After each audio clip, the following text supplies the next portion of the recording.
இன்றைக்கு கழகத்துடைய தலைமை நிலைய செயலாளரும் நம்முடைய அருமையான திரு துரைமுகம் காஜா அவர்களுடைய பேத்தி சமீனா சப்ரியத் ஹனீஃப் கான் அவருடைய திருமண விழாவில் பங்கேற்று உங்களோடு சேர்ந்து மணமக்களை வாழ்த்துவதில் மிகுந்த மகிழ்ச்சி அடைகின்றேன்.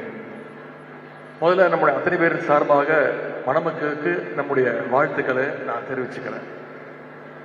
இந்த விழாவில் வெறும் விருந்தினராக மட்டுமல்லாமல் அண்ணன் துரைமுகம் காஜா அவருடைய குடும்பத்தில் ஒருத்தனாக நான் இந்த நிகழ்ச்சியிலே கலந்து கொள்வதில் மிகுந்த பெருமை அடைகின்றேன்.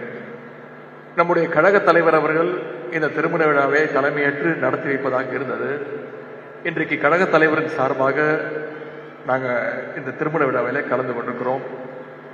தலைவர் அவர்கள் இங்கே இல்லை என்றாலும் அவருடைய நினைப்பு முழுவதும் இன்றைக்கு இந்த திருமண விழாவில் நிச்சயம் இருக்கும். தலைவருடைய வாழ்த்துக்களும் நிச்சயம் இந்த மணமக்களுக்கு உண்டு. இன்றைக்கு மணமகளாக இருக்கக்கூடிய தங்கை சமீனா சப்ரியத் அவருடைய தாயார் ஜமீல் ஃபாத்திமாவுடைய திருமணத்தை முத்தமிழர் டாக்டர் கலைஞர் அவர்கள் 2000ஆவது ஆண்டு தலைவர் அவர்கள் தான் தலைமையேற்று நடத்தி வச்சாங்க. இன்னைக்கு நம்முடைய காஜானுடைய பேத்தியுடைய திருமணத்தை நடத்தி வைக்கின்ற வாய்ப்பு எனக்கு கிடைச்சிருக்கு.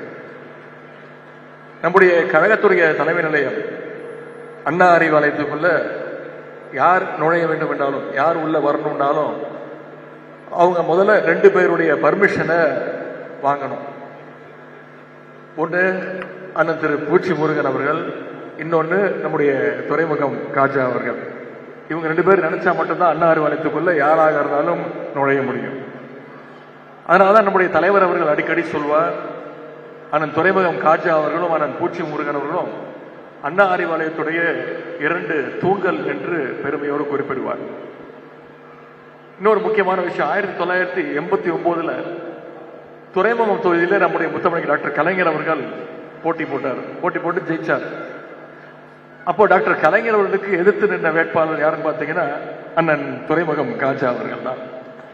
அண்ணன் அவர்கள் அப்போ அனைத்து இந்திய அண்ணா திராவிட முன்னேற்ற கழகத்தின் சார்பாக கலைஞர் அவர்களை எதிர்த்து போட்டி போட்டார். ஆனால் அந்த தேர்தலில் டாக்டர் கலைஞர் அவர்கள் தான் வெற்றி பெற்றாங்க. வாக்கு எண்ணிக்கை முடிவு நேரத்தில், இன்னும் சொல்லப்போ வாக்கு எண்ணிக்கையே முடியல, அந்த நேரத்தில் போட்டியாக நின்ற அண்ணன் துரைமுகம் காஜா அவர்கள் கலைஞருக்கு மாலை போடணும்னு சொல்லி எதிர்கட்சி வேட்பாளராக இருந்தவர் அப்பொழுதே போய் கலைஞரை போய் வாழ்த்து சொல்லி மாலை போட்டார். அதன் பிறகு கழகத்திலையும் தன்னை இணைத்துக் கொண்டார். அன்றைக்கு தொடங்கி இன்றைக்கு வரைக்கும் கிட்டத்தட்ட 37 ஆண்டுகள் கழகத்தில் தன்னை இணைத்துக் கொண்டு கழகத்துடைய உண்மையான உடன்பிறப்பாக இன்றைக்கு அண்ணன் துரைமுகம் ராஜா அவர்கள் சிறப்பாக கழக பணி செய்து கொண்டிருக்கிறார். சுமார் 23 ஆண்டுகள் கலைஞர் அவர்களால் 2003ஆம் ஆண்டு தலைமை நிலை செயலாளராக நியமிக்கப்பட்டு கிட்டத்தட்ட 23 ஆண்டுகள் அந்த பொறுப்பில் இன்றைக்கு மிகச்சிறப்பாக செயல்பட்டுக் கொண்டிருக்கிறார். அறிவாலயத்தில் மட்டுமல்ல, நம்முடைய கழக மாநாடுகள் நிகழ்ச்சிகள் எங்கு நடந்தாலும் அங்க முதல்ல இருக்கக்கூடிய நபர் அண்ணன் துரைமுகம் காஜா அவர்கள். எங்கு போனாலும் எந்த கழக நிகழ்ச்சி போனாலும் முதல் ஆளாக நம்முடைய உடன்பிறப்புகள் பார்க்கக்கூடிய நபர் அண்ணன் துரைமுகம் காஜா அவர்கள். அது மட்டும் இல்ல, அண்ணன் துரைமுகம் காஜா அவர்களை நம்முடைய தலைவர் அவர்கள் சிறுபான்மையினர் பொருளாதார மேம்பாட்டு கழகத்தின் தலைவராகவும் நம்முடைய ஆட்சி பொறுப்பேற்றவுடன் தலைவர் அவர்கள் நியமிச்சாங்க. அரசு பொறுப்பிலையும் அண்ணன் துரைமுகம் காஜா அவர்கள் மிகச்சிறப்பாக செயல்பட்டார். அப்படிப்பட்ட அண்ணனுடைய இல்ல திருமணத்திற்கு வந்திருப்பதில் நமக்கெல்லாம் உள்ளபடியே மிகப்பெரிய பெருமை அடைகின்றோம்.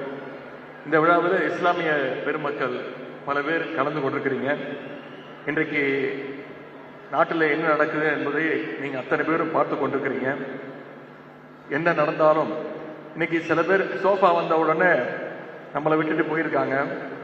ஆனா நீங்க அத்தனை பேரும் நாங்க என்றைக்கும் கழகத்தோடு இருப்போம்னு உறுதியோடு வந்திருக்கிறீங்க.